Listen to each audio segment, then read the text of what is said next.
Hello नमस्कार मेरे दोस्तों। हम सबों ने पिछले वीडियो में भारत की राज व्यवस्था का चैप्टर फर्स्ट जो था वो हम लोगों ने पढ़ लिया था। चैप्टर फर्स्ट जो भारत की राज व्यवस्था का चैप्टर फर्स्ट था वो हम लोगों ने पढ़ लिया था और आज हम उसके दूसरे चैप्टर को पढ़ेंगे और दूसरा जो चैप्टर है उसके भाग 1 को पढ़ेंगे, क्योंकि हमने इस दूसरे चैप्टर को 2 भागों में बांट दिया है। पहले भाग में हम आपको बताएंगे कि संविधान सभा की जो समितियां हैं उसको छोड़ करके मैं बताऊंगा, ठीक है। इसके दूसरे भाग में हम संविधान सभा की समितियों को बताएंगे, ठीक है। तो ध्यान दीजिएगा यहाँ पे कि इसके दूसरे भाग में हम संविधान सभा की समितियों को बताएंगे, ठीक है। तो संविधान सभा के बारे में हमने उसमें जो पहले जो बात की थी उनमें पिट्स इंडिया एक्ट की बात की थी, 1858 की बात की थी, बहुत सारे अधिनियम की बात की थी उसमें, ठीक है। तो अगले चैप्टर में हम ये सवाल है कि आखिर संविधान की मांग जो है वो कैसे उठी, ठीक है। तो देखिए, भारत में संविधान सभा के गठन पर विचार जो हुआ था 1934 में पहली बार एम.एन. रॉय के कहने पर हुआ था। उन्होंने ही ये सलाह दिया था, एम.एन. रॉय ने, कि एक संविधान बनाओ। उनके सलाह समिति पर ये काम स्टार्ट हुआ था, ठीक है।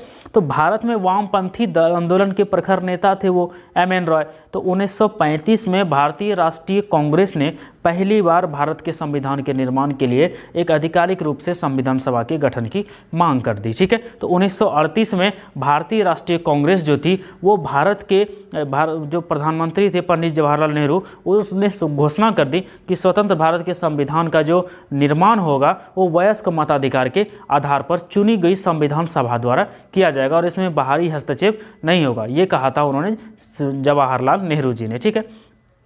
तो नेहरू जी की जो ये मांग थी, इस मांग को ब्रिटिश सरकार ने सैद्धांतिक रूप से स्वीकार तो कर लिया था, लेकिन 1940 में कुछ लोगों को ये अच्छा नहीं लगा, जैसे कि जो मुस्लिम समुदाय थे उन्हें ये पसंद नहीं आया, ठीक है। तो 1940 तक में इनको अगस्त प्रस्ताव के नाम से भी जाना जाने लगा कि ये भाई अगस्त प्रस्ताव हो गया, ठीक है। लेकिन सन 1942 ईस्वी में ब्रिटिश सरकार थे के कैबिनेट में जो एक मंत्री थे सर स्टेफोर्ड, कौन थे? सर स्टेफोर्ड क्रिप्स थे।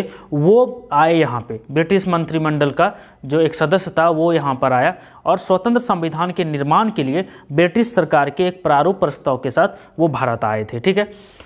तो इस संविधान को द्वितीय विश्व युद्ध के बाद अपनाया जाना था, लेकिन क्रिप्स मिशन को मुस्लिम लीग ने अस्वीकार कर दिया। क्रिप्स मिशन को मुस्लिम लीग ने अस्वीकार कर दिया। तो क्या हुआ कि अब मुस्लिम लीग की मांग थी कि भाई मेरे लिए अलग से बना दो और तुम अपना अलग रख लो। अब यहाँ पे विभाजन की मांग होने लगी, भारत विभाजन की मांग होने लगी। जब भारत विभाजन की मांग होने लगी तो उसने बोला कि भारत को 2 स्वायत्त हिस्सों में बांट दो, वो अलग अलग हिस्सों में बांट दो। तो वो इसके पक्षधर नहीं थे कि 2 अलग अलग हिस्सों में बांटा जाए, ठीक है।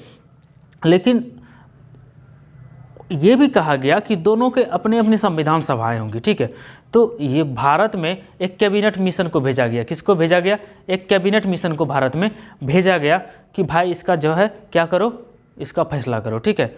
तो इस मिशन ने ये जो कैबिनेट मिशन था, इस मिशन ने इन 2 संविधान सभाओं की मांग को ठुकरा दिया था। लेकिन किया उन्होंने, उसने ऐसी संविधान सभा के निर्माण की योजना सामने रखी जिसने मुस्लिम लीग को काफ़ी हद तक संतुष्ट किया था कि भाई चलो हम संतुष्ट हो गए इस चीज़ से, ठीक है। तो कैबिनेट मिशन योजना द्वारा जो प्रस्ताव सुझाए गए थे, नवंबर 1946 में संविधान सभा का गठन हुआ और कुछ इसमें जो बातें कही गई थी वो ये सब थी कि संविधान सभा की जो कुल सदस्य संख्या होगी वो 389 होनी थी। इनमें से 296 जो सीटें थी वो ब्रिटिश भारत और 93 सीटें देसी रियासतों को आवंटित की जानी थी, ठीक है। तो ब्रिटिश भारत को आवंटित की गई 296 सीटों में से 292 सदस्यों का चयन 11 गवर्नरों के प्रांतों के द्वारा किया गया था, ठीक है। और 4 का जो चयन किया गया था वो मुख्य आयुक्तों के प्रांतों से किया जाना था। लेकिन जो हर प्रांत व जो देसी रियासत उसमें जो था, तो उनकी जनसंख्या के अनुपात में सीटें आवंटित की जानी थी, क्योंकि अब सीटें आवंटित होती है जनसंख्या के आधार पर ही, ठीक है।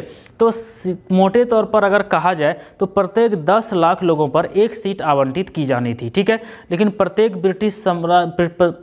ब्रिटिश प्रांत को आवंटित की गई सीटों का जो निर्धारण था वो 3 प्रमुख समुदायों के बीच उनकी जनसंख्या के अनुपात में किया जाना था। वो 3 समुदाय थे, मुस्लिम, सिख और सामान्य। कौन थे? मुस्लिम थे, सिख थे और सामान्य थे। ये इसके आधार पर उनका निर्धारण किया जाना था, ठीक है। तो प्रत्येक मुस्लिम समुदाय के जो प्रतिनिधि थे उनका जो चुनाव प्रांतीय असेंबली था में उस समुदाय के सदस्यों द्वारा किया जाना था और एकल संक्रमणीय मत के माध्यम से समानुपातिक प्रतिनिधित्व तरीके से मतदान किया जाना था, ठीक है।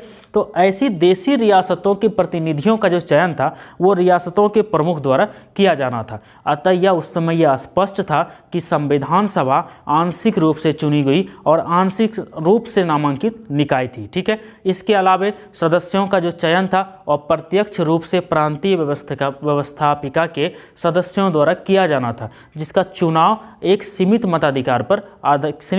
मताधिकार के आधार पर किया गया था उस समय, ठीक है। तो संविधान सभा के चुनाव जो हुए थे जुलाई अगस्त में, ठीक है, जुलाई अगस्त 1946 में हुआ था। तो ब्रिटिश भारत के लिए जो आवंटित सीटें थी, जो 296 सीट था, उस चुनाव में भारतीय राष्ट्रीय कांग्रेस को 208 सीटें मिली थी, मुस्लिम लीग को 73 सीटें मिली थी, तथा छोटे समूह को वह स्वतंत्र सदस्य जो थे उन्हें कितनी सीटें मिली थी? उन्हें 15 सीटें मिली थी। हालांकि देशी रियासतों को जो आवंटित गई 93 सीट थी वो जो नहीं भर पाई थी, क्योंकि उन्होंने खुद को संविधान सभा से अलग रखने का निर्णय ले लिया था, ठीक है। यानी कि संविधान सभा का जो चुनाव था वो भारत के वयस्क मताधिकारों द्वारा प्रत्यक्ष रूप से नहीं हुआ, लेकिन इनमें से जो समुदाय थे, जो प्रत्येक समुदाय थे, हिंदू, मुस्लिम, सिख, पारसी, भारतीय ईसाई, अनुसूचित जाति, अनुसूचित जनजाति, जो भी थे वो उन प्रतिनिधियों को वहाँ पे जगह मिली, ठीक है। इनमें से महिलाएं भी शामिल थी। महात्मा गांधी के अपवाद को अगर हम छोड़ दें, तो उस समय भारत में सभी बड़ी हस्तियाँ शामिल थी, ठीक है। संविधान सभा की पहली बैठक 9 दिसंबर 1946 को हुई थी।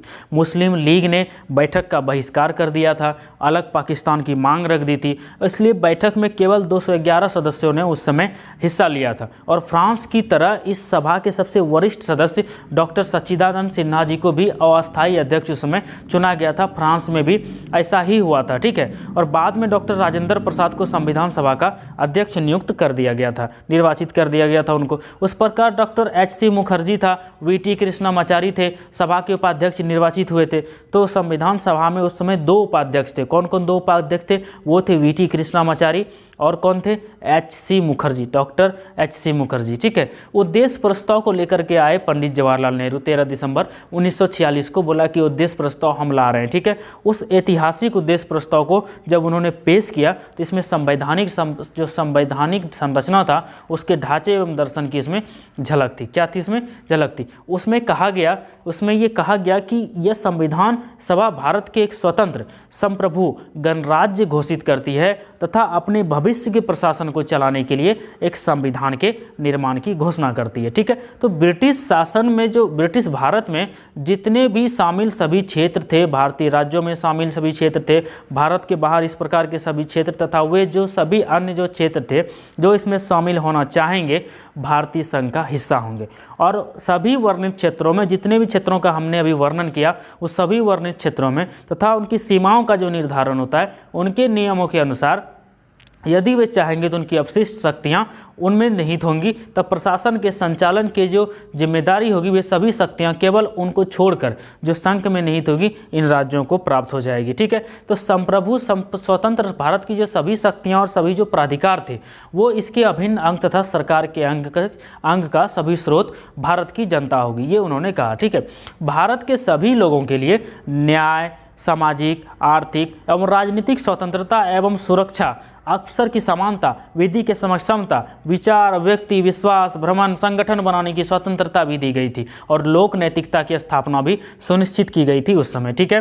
तो संघ जो अल्पसंख्यक थे, अल्पसंख्यकों तथा पिछड़े वर्गों तथा जो भी जनजातीय क्षेत्रों के लोग थे उनको पर्याप्त सुरक्षा प्रदान की जाए, ये भी उसमें सम्मिलित था। संघ की एकता को अक्षुण्ण बनाए रखा जाएगा तथा इसके भूक्षेत्र को यानी जमीनी क्षेत्र को, समुद्र को, वायु क्षेत्र को सभ्य देश के न्याय और विधि के अनुरूप सुरक्षा प्रदान की जाएगी, ठीक है। और इस प्राचीन भूमि को विश्व में उसका अधिकार एवं उचित स्थान दिलाया जाएगा। ये उनका, ये सारी चीज़ें उसमें लिखी हुई थी जब उन्होंने ये उद्देश्य प्रस्ताव पेश किया था, ठीक है।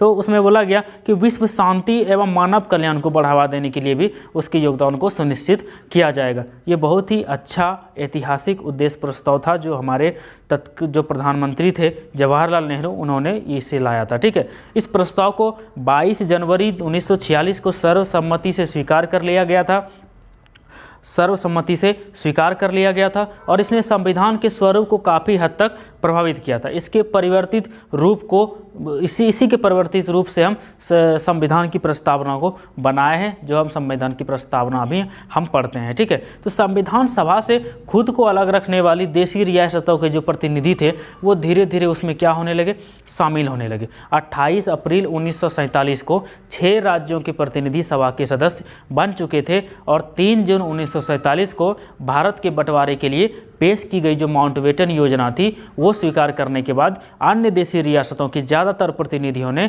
सभा में अपनी सीटें ग्रहण कर ली।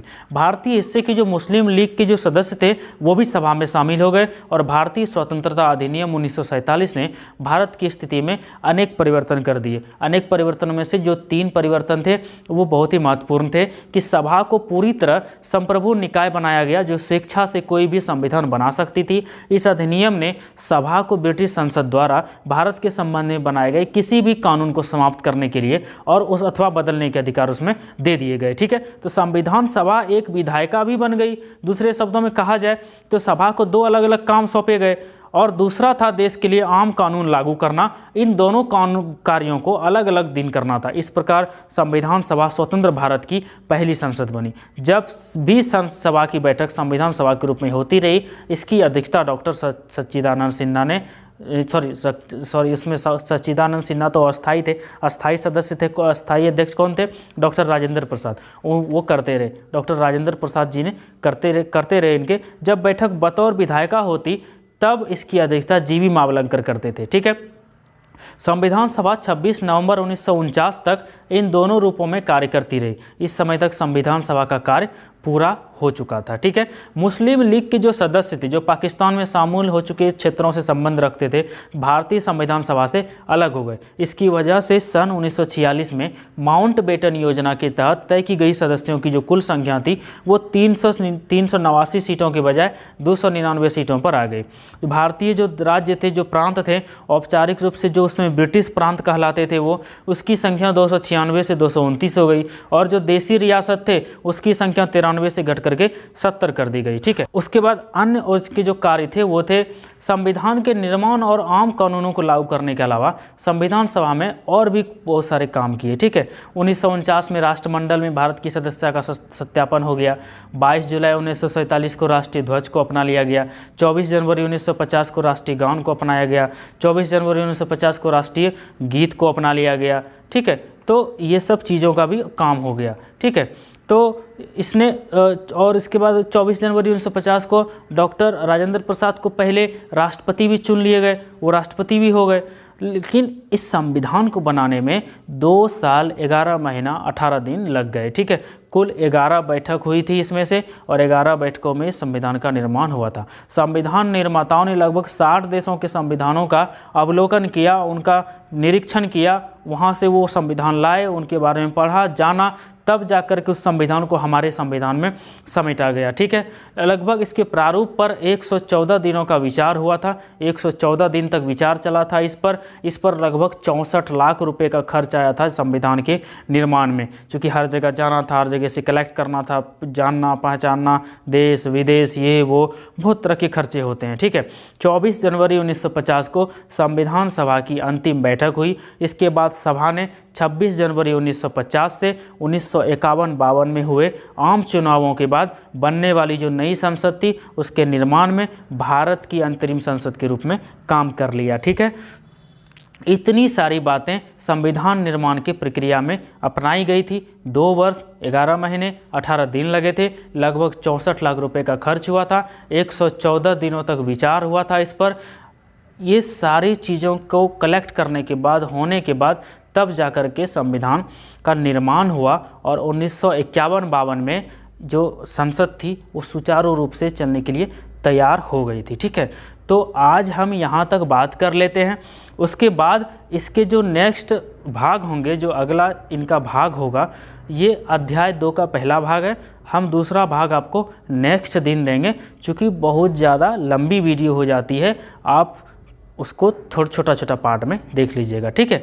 तो हम अभी इस संविधान सभा के संविधान निर्माण के चुनाव करवा करके आपको संसद में पेश करवा दिए, ठीक है। अब हम आपको अगले दिन समितियों के बारे में बता देंगे, आप समितियों के बारे में जान लेंगे, ठीक है। तो ठीक है, आज हम आपसे इसी जगह पे विदा लेते हैं। बहुत बहुत धन्यवाद आप सबों का, आपके सपोर्ट के लिए बहुत बहुत धन्यवाद। आप सभी हमारे चैनल को देखते हैं, आप सभी हमारी बातों को सुनते हैं, इसके लिए आप सबों को फिर से धन्यवाद। अगर वीडियो अच्छा लग जाए तो शेयर कर दीजिएगा, लाइक कर दीजिएगा, कमेंट भी कर दीजिएगा, और सब्सक्राइब अगर नहीं किए हैं तो एक बार सब्सक्राइब कर दीजिएगा। मुझे अच्छा लगता है, थोड़ा मज़ा आता है, आपके जो विचार हैं वो हमारे तक पहुंचेंगे कमेंट के माध्यम से, लाइक के माध्यम से, ठीक है। ठीक है, मैं यहीं पर वीडियो समाप्त करता हूं। मिलेंगे अगले वीडियो के साथ, अगले दिन अगले भाग के साथ, ठीक है। Thank you.